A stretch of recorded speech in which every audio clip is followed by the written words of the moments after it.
السلام عليكم ورحمة الله وبركاته. أهلا بيكم معايا فيديو جديد من وي.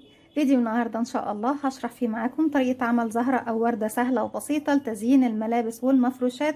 أتمنى تكون سهلة وبسيطة عليكم وكمان تنول أعجابكم. فضل ليس أمرا، ما تنسوش إذا عجبكم الفيديو تدعموني بلايك وشير وسبسكرايب.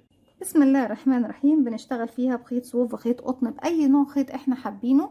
بشتغل معاكم بخيط متوسط السمك مع إبرة رقم 3.5 ملم. بسم الله الرحمن الرحيم. هنشتغل وردتنا بلونين، وبالاضافه طبعا ان المفروض ان احنا بتعملوا لها اوراق للشجر، لو حابين، مش حابين خلاص بنزين بيها زي ما هي بدون اوراق شجر.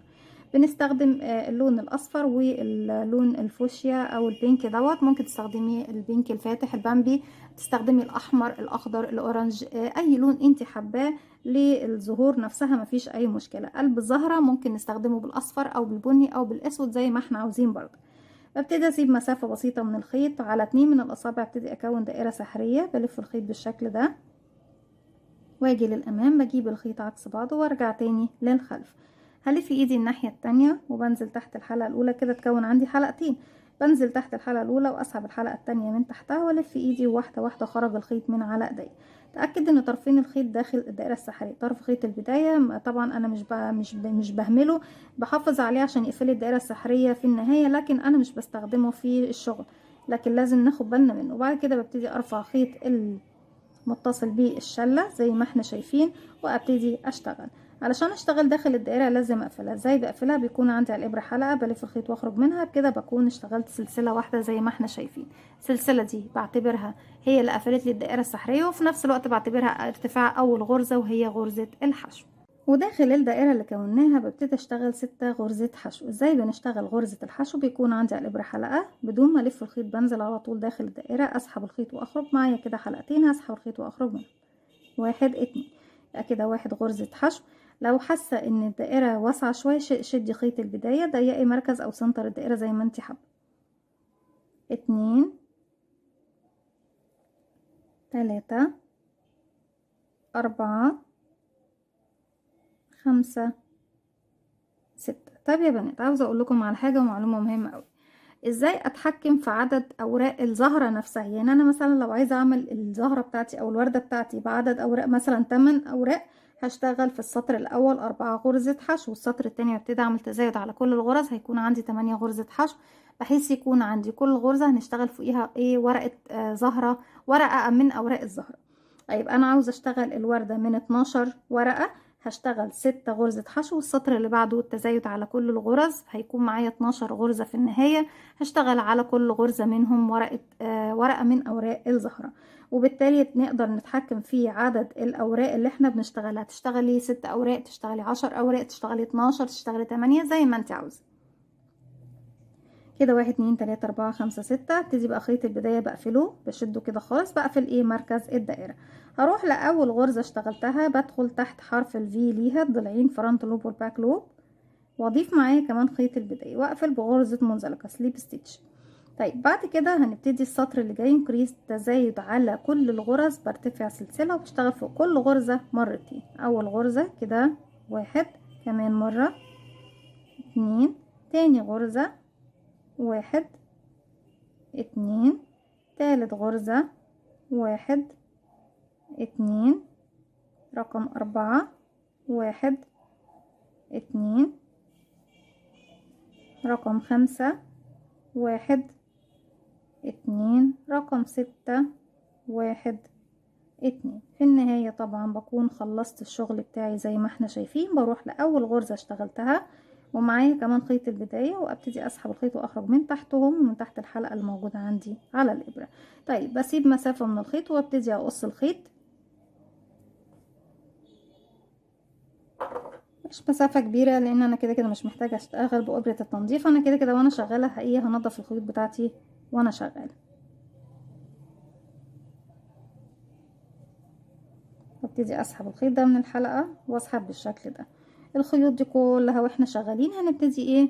نسحبها معانا. طيب نبتدي بقى نضيف اللون اللي بعده. هجيب الخيط الجديد وابتدي اسيب منه مسافة والف حلقة على الهواء، هبتدي اقفل عقدة بداية. بعد ما قفلت عقدة البداية هروح لأي غرزة هبتدي اشتغل فيها واضيف معايا كمان الخيط ده، اسحب الخيط واخرج منهم ومن الحلقة الموجودة عندي على الابرة بغرزة منزلقة. طيب هجيب بقى كل الخيوط عندي هنا في الخلف، ارتفع سلسلة وفي نفس المكان هشتغل غرزة حشو فوق الغرزة الاولى. الخيوط كلها عندي اهي بشتغل عليها. هبتدي ارتفاع كام سلسلة يا بنات؟ 11 سلسلة، 1 2 3 4 5 6 7 8 9 10 11. زي ما احنا شايفين ارتفعنا 11 سلسلة. هنسيب اول سلسلة منهم واروح لرقم 2 وابتدي اشتغل غرزة حشو واحدة. الغرزة اللي بعدها ابتدي اشتغل فيها غرزة نصف عمود. ازاي بشتغلها؟ بيكون عندي على الابرة حلقة، بلف لفة واحدة بقوا حلقتين. هدخل في الحلقة الخلفية من السلسلة، اسحب الخيط واخرج معايا كده 3 حلقات، هسحب الخيط واخرج منهم التلاتة، يعني غرزة حشو، غرزة نصف عمود. الغرزة اللي جاية واللي بعدها بيكون عمود بلفة واحدة، عمود بلفة واحدة. ازاي بشتغل العمود بلفة واحدة؟ بيكون عندي على الابرة حلقة، بلف لفة واحدة، اصبح معايا كده حلقتين. بدخل فراغي في الحلقة الخلفية للسلسلة اللي بعدهم، اسحب الخيط واخرج. معانا 3 حلقات، هسحب الخيط واخرج من حلقتين، يتبقوا 2 هسحب الخيط واخرج منهم. كمان الغرزة اللي بعدها عمود بلفة واحدة،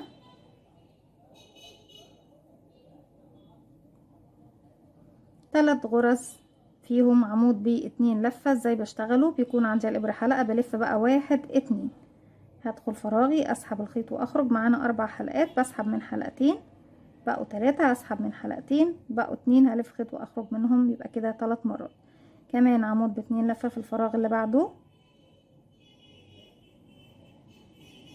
كمان عمود ب2 لفة في الفراغ اللي بعده.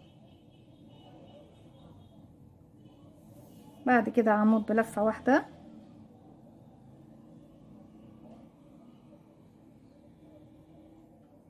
غرزة نصف عمود وغرزة حشو في نفس الفراغ. بالشكل ده عملت اول ورقة من اوراق الزهرة. هبتدي اروح بقى للغرزة اللي بعدها، بنزل اشغل غرزة حشو بالشكل ده اهو، وارتفع تاني 11 سلسلة، 1 2 3 4 5 6 7 8 9 10 11. وتاني برجع اكرر غرزة حشو، بسيب سلسلة وبروح اشغل غرزة حشو، نصف عمود، عمود بلفة واحدة، اخر غرزة اهي، عمود بلفة واحدة، عمود ب2 لفة،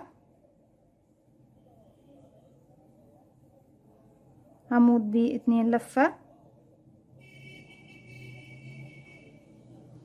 تالت عمود ب2 لفة، ارجع تاني عمود بلفة واحدة ونصف عمود وحشو في اخر غرزة بتقابلني. زي ما احنا شايفين خلصنا الورقة التانية من الزهرة او الوردة. خيوطي اهي زي ما احنا شايفين في الخلف. هدخل في الغرزة اللي بعدها، دي الغرزة اللي اشتغلتها، بدخل في اللي بعدها وبخلي معايا كمان خيط البداية واعمل غرزة حشو، وبفضل اكرر 11 سلسلة، وبكرر بنفس الطريقة اللي انا اشتغلت بيها الورقتين دول مع بعض.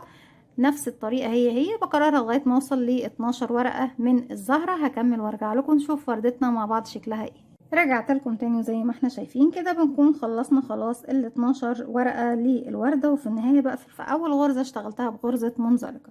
زي ما احنا شايفين في النهاية بتبتدي تزيني بيها الملابس او المفروشات. حابة تزيني بيها لوحدها مفيش مشكلة، حابة تضيفي لها اوراق شجر بننطر طبعا او بنفرق اوراق الشجر حواليها. ممكن لكل زهرة منهم بناخد 2 أو 3 ورقات من الشجر باللون الاخضر.